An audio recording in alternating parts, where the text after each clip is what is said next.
My name's Ed Snowden. I'm 29 years old. I work for Booz Allen Hamilton as an infrastructure analyst for NSA in Hawaii. What are some of the positions that you held previously within the intelligence community? I've been a systems engineer, systems administrator, senior advisor for the Central Intelligence Agency, solutions consultant, and a telecommunications information systems officer.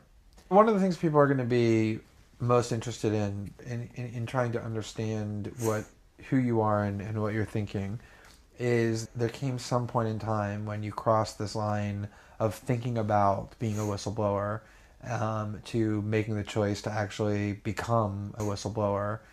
Walk people through that decision-making process. When you're in positions of privileged access, like a systems administrator for these sort of intelligence community agencies, you're exposed to a lot more information on a broader scale than the average employee. And because of that, you see things that may be disturbing, but over the course of a normal person's career, you'd only see one or two of these instances. When you see everything, you see them on a more frequent basis.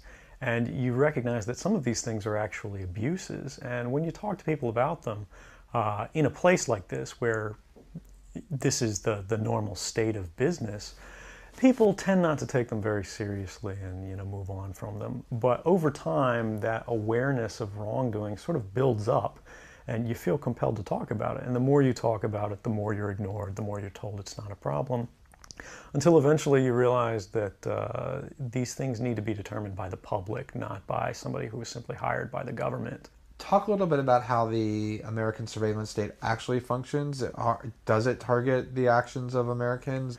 NSA and the intelligence community in general is focused on getting intelligence wherever it can by any means possible that it believes on the grounds of sort of a self-certification that they serve the national interest. Originally, we saw that focus very narrowly tailored as foreign intelligence gathered overseas. Now, increasingly, we see that it's happening domestically. And to do that, the NSA specifically targets the communications of everyone. It ingests them by default. It collects them in its system, and it filters them, and it analyzes them, and it measures them, and it stores them for periods of time, simply because that's the easiest, most efficient, and most valuable way to achieve these ends. So while they may be intending to target someone associated with a foreign government or someone that they suspect of terrorism, they're collecting your communications to do so. Any analyst at any time can target anyone, any selector, anywhere. Where those communications will be picked up depends on the range of the sensor networks and the authorities that that analyst is empowered with. Not all analysts have the ability to target everything, but I, sitting at my desk, certainly have the authorities to wiretap anyone, from you or your accountant to a federal judge to even the president if I had a personal email. One of the extraordinary parts about this episode is that usually whistleblowers do what they do anonymously and take steps to remain anonymous for as long as they can, which they hope often is forever. You, on the other hand, have decided to do the opposite, which is to declare yourself openly as the person behind these disclosures. Why did you choose to do that? I think that the public is owed an explanation of the motivations behind the people who make these disclosures that are outside of the democratic model. When you are subverting the power of government, that's a fundamentally dangerous thing to democracy. And if you do that in secret consistently, as the government does when it wants to benefit from a secret action that it took, it'll kind of give its officials a mandate to go, hey, tell the press about this thing and that thing, so the public is on our side. But they rarely, if ever, do that when an abuse occurs. That falls to individual citizens, but they're typically maligned. It becomes a thing of these people are against the country, they're against the government. But I'm not. I'm no different from anybody else. I don't have special skills.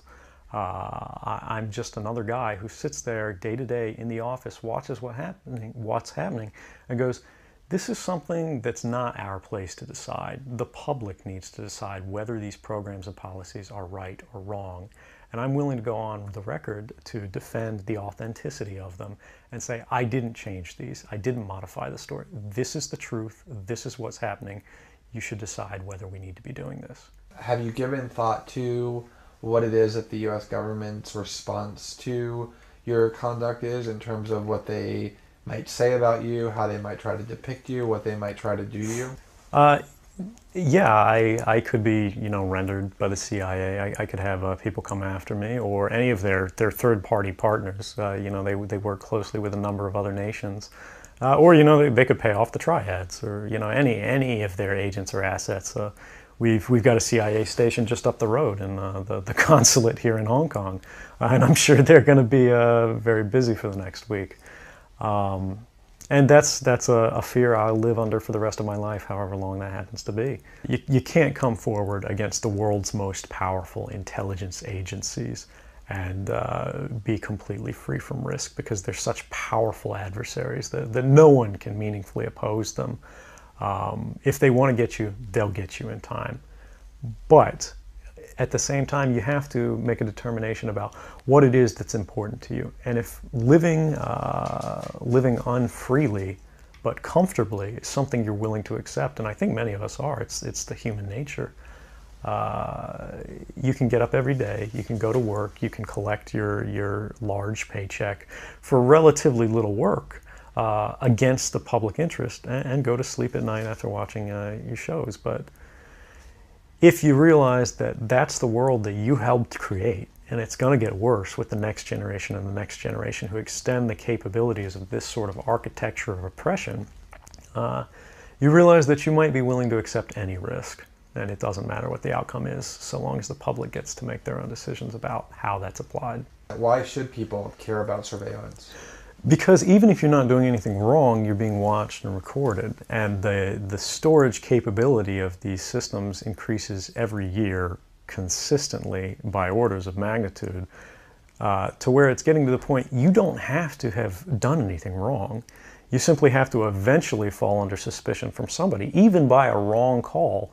And then they can use the system to go back in time and scrutinize every decision you've ever made, every friend you've ever discussed something with, and attack you on that basis to sort of derive suspicion from an innocent life and paint anyone in the context of a wrongdoer. We are currently sitting in a room in Hong Kong, which is where we are because you traveled here. Talk a little bit about why it is that you came here, and specifically there are going to be people who will speculate that what you really intend to do is to defect to the country that many see as the #1 rival of the United States, which is China, and that what you're really doing is essentially seeking to aid an enemy of the United States with which you intend to seek asylum. Can you talk a little bit about that? Sure. So there's a couple assertions in those arguments that are sort of embedded in the questioning of the choice of Hong Kong.